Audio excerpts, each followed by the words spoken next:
to another 2000 point battle. Warriors of Chaos, the Iron Legion versus Goblins and Dark Elves. My armor list is made in a different way this time. This is my Chaos Lord Titan. He's got this equipment, Sword of Strife, Talisman of Endurance, Scale Skin, and a shield. This is a friendly game, so it's not too rough. And for my next character is the Chaos Sorcerer, the Harbinger. He's a level 2 Lore Fire with these spells, 0, 5, and 6. Chaos Familiar, Chaos Steed, Charmed Shield, Iron Curse, Icon. Then I have my 17 Chaos Warriors with Mark of Slaanesh, Shields, and Command, the Iron God. And then I have my the Furious, my Corn Warriors, Mark of Corn, Shields, Command. Looking forward to try those guys out. My Man Mower, the Chaos Chariot, the Mark of Slaanesh. Love that name, I hope you like it too. And the Nightmares, 6 Chaos Knights, Mark of Slaanesh, and Sorcered Weapons, Command, and Gleaming Pennant. Then I have my Brazen Reapers, 3 Skull Crushers with Ensorcelled Weapons and a banner in this battle. And the Doom Engine, a Hell Cannon. Hell Cannon. The Goblin's army list is as follows. He has a Goblin War Boss, you know, the Lord Goblin. He's got the Sword of Might, Armor of Destiny, and a shield. My opponent, he hasn't played since 6th edition, so he actually gave him the Enchanted Shield as well, but we corrected that when it became necessary. Then he has a Night Goblin Shaman, level 2, with... I don't remember if he had a magic item or not.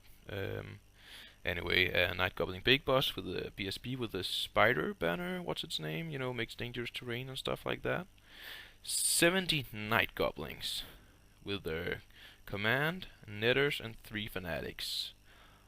Boy, was I in for a surprise. Then he's got 3 Trolls and a Giant. And yeah, we know the Doomsire is better and stuff like that, and he knows that too, but he wanted to try this out, and we play to have fun, so yeah, it's not too competitive. It's about having a great time. And my other opponent's Dark Elves army list is as follows here. They each had a 1000 point list, as I guess you already figured out. He had a Dreadlord with a heavy armor, Sea Dragon Cloak, great weapon, on a cold one with the Seed of Rebirth. And boy, was he nasty in this game. Then he had 40 Dread Spears with Command and Gleaming Pennant, and 20 Dark Shards with Shields, Command, and Standard of Discipline. And 10 more Dark Shards with the Command Group and Shields. And he didn't bring a Mage, mostly also because he's not that used to playing either. And he hasn't really got the magic down. He's played some opponents, but they were just like, oh yeah, you just do this and this and this, and they practically did it for him, so he got nothing out of that. So that was fine. And this is my battle line, the battle line of the Iron Legion. From start to end, I have my the Furious, then I have the Doom Engine, the Hell Cannon, then I have my Brazen Reapers, and behind them is the Iron God, and behind them is my Chariot, the Man Mower, and my Nightmares. And my Chaos Lord is in with the Corn Warriors, and my Sorcerer is in with the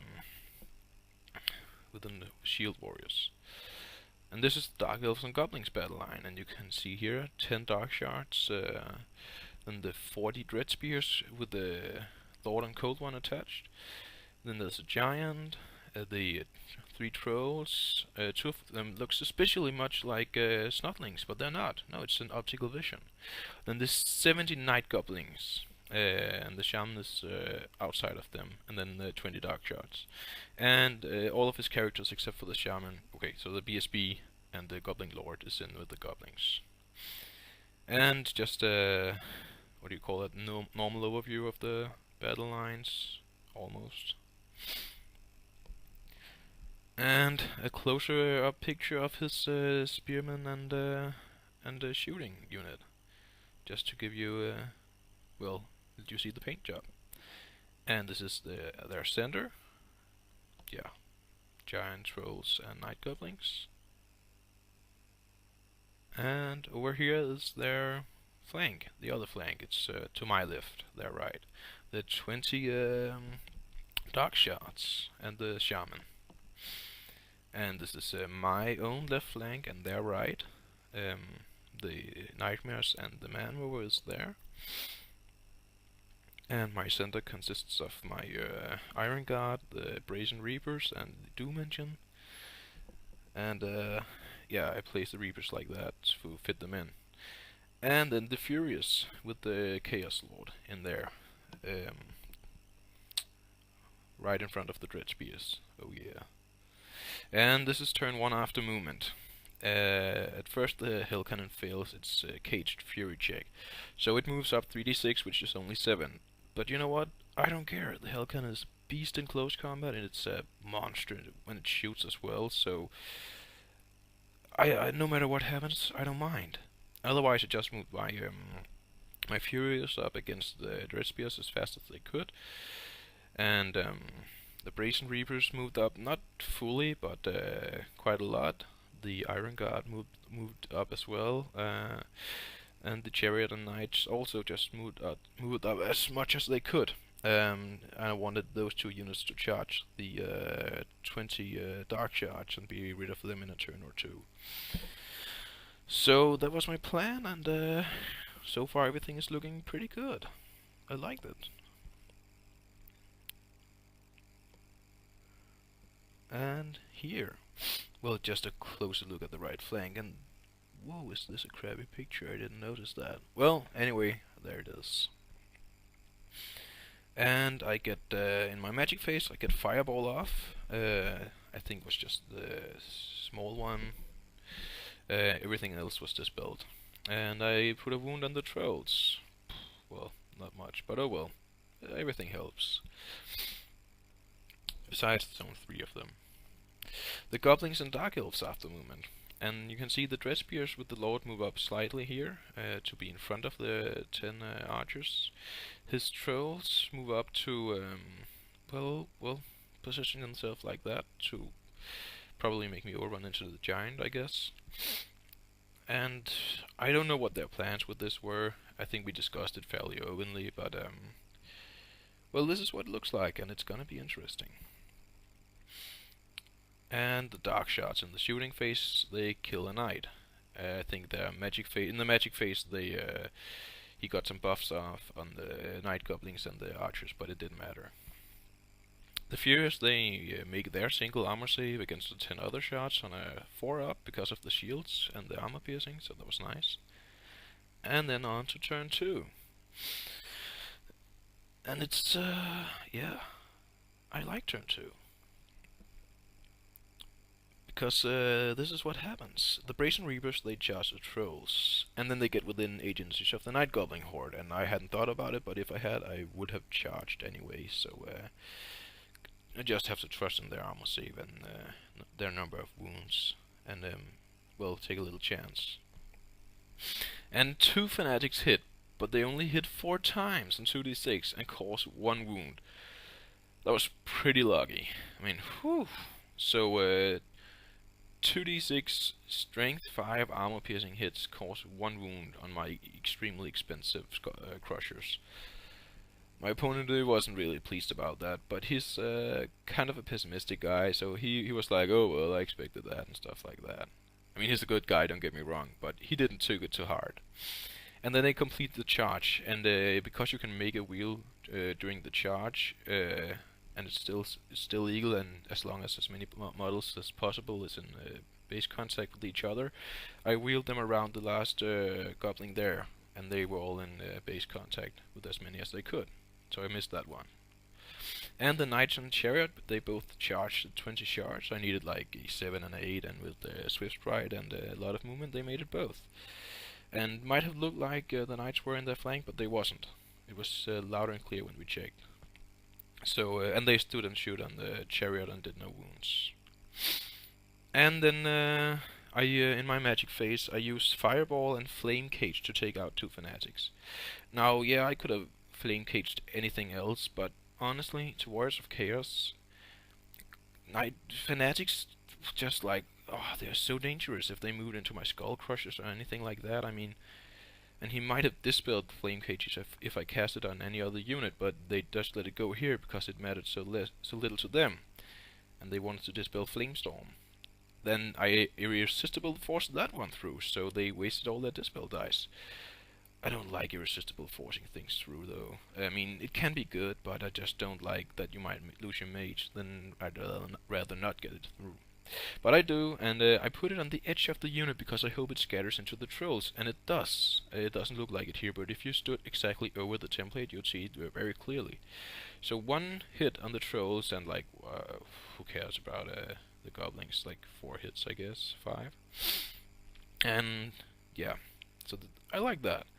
But it fails to wound the troll. I mean, there was a 50 chance, and I thought it would be a great help to the other guys. And then three Goblins die or something. And the ensuing miscast is a 10. I'm like, oh yeah, I have a pretty good chance of just losing my caster now, but I only roll a 2, as you can see here. A 10 and a 2, so I still have a level 1 with Flame Cage and Fireball. So, well, it wasn't too bad. It wasn't too bad at all. And in the shooting phase, the Hell Cannon passed the check this turn, and it shoots at the Dread Spear, scatters only 2 inches backwards, and it kills 11. Ah, the Hell Cannon. I love this unit. I mean, it's just so good. And yeah, you can misfire it, it only has a little movement, but you know what? I just mostly shoot with it, depending on the opponent, and then when it fails a check, I don't mind, because it just moves a lot closer than it normally would have. Well, it has a good chance of doing that. So 11 dead Dread Spears on 13 hits. Over here in the combat with the Trolls and the Crushers, they're doing very good, and they do 9 wounds to the Trolls in total with their 15 attacks. And of those 9 dice, he only rolls 1 with the 4-up, and that's the roll.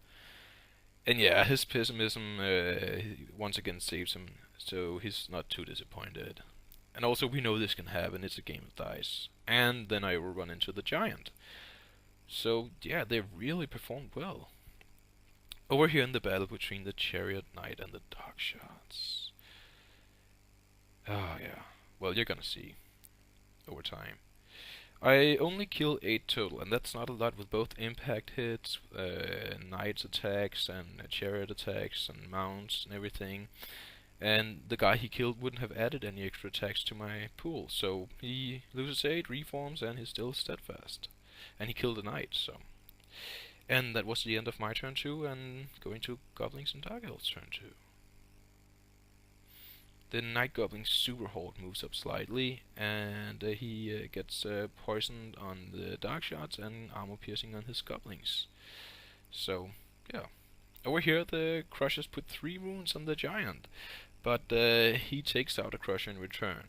And yeah, I knew this was happening. And the Knights and Chariots, they continue to take it very easy on the Archers. They kill only 5 more. And yeah, there's no impact hits, but they stay too steadfast. And in the big combat, the Corn Champion is issuing a challenge, and the Dreadlord is accepting, so I get my 7 attacks from the Lord to kill Elves. I like that a lot. And I do. And the plan here was, yeah, I made him a, what do you call it, a Blender Lord, I've heard mentioned, so that he can kill units, and my champion, he just takes one for the team.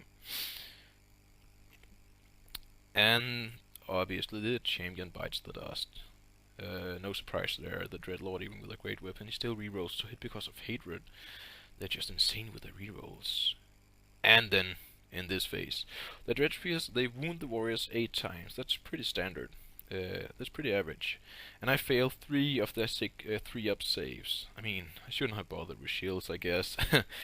Oh well, that can happen. And he kills 6, and I kill 14, including the champion. No, excluding. I killed the champion and 14 Dreadspears. That was nice. I only did 1 attack to him. And this is the board at the beginning of 3. And as you can see, I moved forward, but I also wheeled the warriors so that they were further away from the Night Goblin last turn. And as you can see on the arrow there where the Goblin is now, I'm really glad I did that. Over here, the Iron God, they charges this huge sea of Night Goblins. And they lose 3 men on the way in because of that banner. And yeah, that last picture, I have missed them up somewhere, but this is the warrior's turn, and last turn the goblin came close. And by the way, the hell cannon, it moved up 6 inches to help out in the fight against the goblin horde, because I didn't really have anything good to shoot at. So, compared to the help needed. And here, finally, after 4 full combat rounds, the dark shots don't have a steadfast anymore, so they should run, right? Right? Shouldn't they? Or they could kill a knight and then roll a 3 on the break check and keep my 2 units tied up for another turn. Man, these 20 shards, they have really been worth their points. Killed 3 knights and kept 2 units a lot more expensive than up for 3 full turns now. And wow, was I in for a nasty surprise with these ones. I mean, I knew he had a lord and a BSB, but I thought, hey, this is Chaos Warriors against Goblins. I have no excuse to hold back. So I charged, and those netters, I mean, I should have noticed my spider sense. It was tingling slightly, but what choice did I have? I mean, and I thought it would be alright. I thought it would be a pretty equal combat, I guess. But no, reducing strength, they have armor-piercing augment, and then they have a lord with strength 5. I didn't know that, so we didn't play with open list, because, you know, of course you don't know what magic items they have. It's part of the strategy not to know, and to be able to surprise your opponent, because we only tell each other what we could know from looking. So they just kill tons, and they only lose their champion. I fluff completely, and I'm only strength 3, and just, what the heck? So I lose the unit. They are overrun, and I lose my sorcerer, and that goblin horde was just whoa. At least they overran through the last fanatic, so they got 12 hits from the 2d6 it cost in total, and they lost 11. So that was small consolation, but yeah. The Skull Crushers in this combat, they kill the giant at the cost of another Skull Crusher, and then they reform to be able to charge that Night Goblin Shaman you saw at the beginning. He's out there in the open now. My opponent knows he's probably dead, but over here, yeah, the goblin and the warriors, they continue the slaughter. They kill 9 more of the Dreadspears after losing 2 guys themselves only. And the lords, they're in a challenge, and the Dreadlord beats the crap out of my Chaos Lord. I mean, I have a 4-up, 5-up, and I got 2 wounds on me still. Ouch. I win combat, but they're steadfast with leadership 10 and stays. And yeah, read it says it all. Getting late, my phone was running out of power, so the rest of the pictures are few and far between. But in the Dark Elves and Goblins turn 3, they don't really do anything with magic. The Furies, they charge the flank by the Dark Shots. They are charging the flank.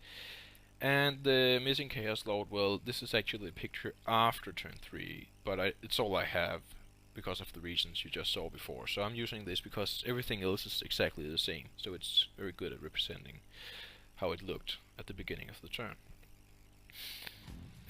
So yeah, in the combat, as I said, the Chaos Lord suffers the final wound from the Dreadlord. It was bound to happen. And another one Yeah, down, and another one down, another one bites the dust. Yeah. Oh well. Start of turn 4, same picture, yes. And this is what it looks like. It's not too good, honestly, and I'm kind of scared to charge those goblins because of that banner, and I have something that would just be killed by dangerous terrain checks. And the Hell Cannon fails. It's bound demon check. Yes! I mean, oh, it's so awesome. It couldn't see that unit we had checked, and he moved it so that it couldn't. And then it fails the check, so it has random movement, 3d6, and it counts as a charge against the closest unit, and they can only hold. He would have held anyway, but oh, the Hell Cannon is just, you know, it's so cool. It's so good. I mean, this random nature of it, it's just making it better, in my opinion. The Chariot charges the Shaman because I can kill him, and hopefully, if I overrun into the Night Goblin unit, I would make the dangerous terrain check, which I would have to take. Yes, I would have to take it. And the knights, I move them up there instead because, you know, 3 knights, and knowing my luck with their armor saves in previous games about rolling ones, and yeah, it wouldn't be armor saves, but I'm just not feeling that lucky, so I trust my instinct, and I move them up there to help over there. And Chariot, he just runs over the Shaman without even noticing. I mean, was there a Shaman there? Didn't it bump a little? I don't know. Just keep driving, we'll hit the Goblins. And ends up just behind them, so it doesn't reach them. I'm glad about that. No dangerous terrain check. And over here, the Dreadlord, he tears the warriors to pieces. They are overrun by the shards, and the two Dreadspears and the Lord, they turns to face the incoming Juggernaut. I forgot to tell you, but maybe you noticed on the last picture that I moved him over here instead, because I charged the Shaman with my chariot, so I just moved him up here to help. And yeah, I was painfully aware of the Dreadlord probably being able to beat the crap out of him, but you know, no gods, no glory, and what else could I use him for? And this is the end of Warriors turn 4 and start of the Dark Elves and Goblins turn 4. And the Dark Sharks, they shot and put a wound on the chariot in this shooting phase. I didn't get to that, so now you know it.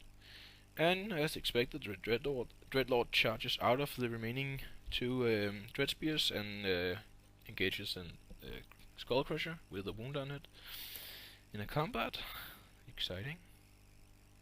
And the two spears, they move to flank him next turn. That was my opponent's intentions. Yeah, so. And the Hell Cannon then kills the BSB in this combat. And that's, even though it's only strength 4, it still kills him. That was nice. And the banner is gone. And then it stomps some goblins, and it takes 2 wounds itself. So they did okay. And then we go to Chaos Warriors turn 5. And the chariot charges the goblins, because now there's no risk, and I probably would have done it anyway, to be honest. And, oh man, the dirt beneath this combat is just, it's a blood swarm. These 4 dice up there, they're my combat result, and 17 out of the 20 are wounds caused by my unit, and I take 1 on the chariot in return. I mean, Korn is so pleased. It's a slaughter. And over here, the knights, they moved over there to hope to kill some more elf. And yes, I'm still painfully aware of the Dreadlord. But you know what? No gods, no glory. I have to do something, and I'm not covering this time. And we go to their turn 5. And as you can see, the Dreadlord, he's measuring there, charges the knights, and he makes it no problem. So, yeah, you're gonna see what happened. Right now, actually. Only the standard bearer survives, and that's thanks to the ward save granted by Siege. And he even puts a wound on the Dreadlord. That was nice, finally. And over here, I direct a lot of attacks against the Goblin Warboss, and the rest of the attacks flop, and I only rolled 1 for Thunderstomp, so I do very few wounds. I actually still win the combat because of the rear I got on them, but yeah, I shouldn't have done that. And then the Warriors turn 6. This is what it looks like, and this is after combat. Where's the Goblin Horde? It's gone. Yes, I got it. I just went for the Goblins. I slaughtered a bunch of them, and without the reroll and only leadership 7, I think he was still steadfast, but he fled finally, and I overrun. I pursued with both because, you know, that was just, I have to kill them. I want to. So I overran with the chariot, and the Hell Cannon, it just, well, moved that direction as well, and the chariot passed the terrain check. And in their turn 6, the Dreadlord, he was out of range, barely to charge the Hell Cannon. The Dark Shards, they shot at the chariot, but failed to wound it. So yeah, I mean, this game, it was great. What a bloodbath. A total of 183 men, elves, goblins, trolls, and juggernauts died in this battle. 2 of which were kitted out combat lords. 2 were sorcerers, 1 was a BSB, and 1 was a giant. So the entire Goblin army was annihilated, and the Dark Elves and Goblins won by 50 points only. And no, we don't count about having to kill an entire unit because it makes no sense. So we don't do that. My opponents, they were 2 of my old friends, and we don't meet a lot because of real life works and stuff like that. So it was great to be able to play them again for the first time in like years. And I hope we will get to play each other again another time, because it's really nice to play some of your best friends. And I like my other opponents as well, but thanks, and that was all for this time. I'll see you again in my next battle report.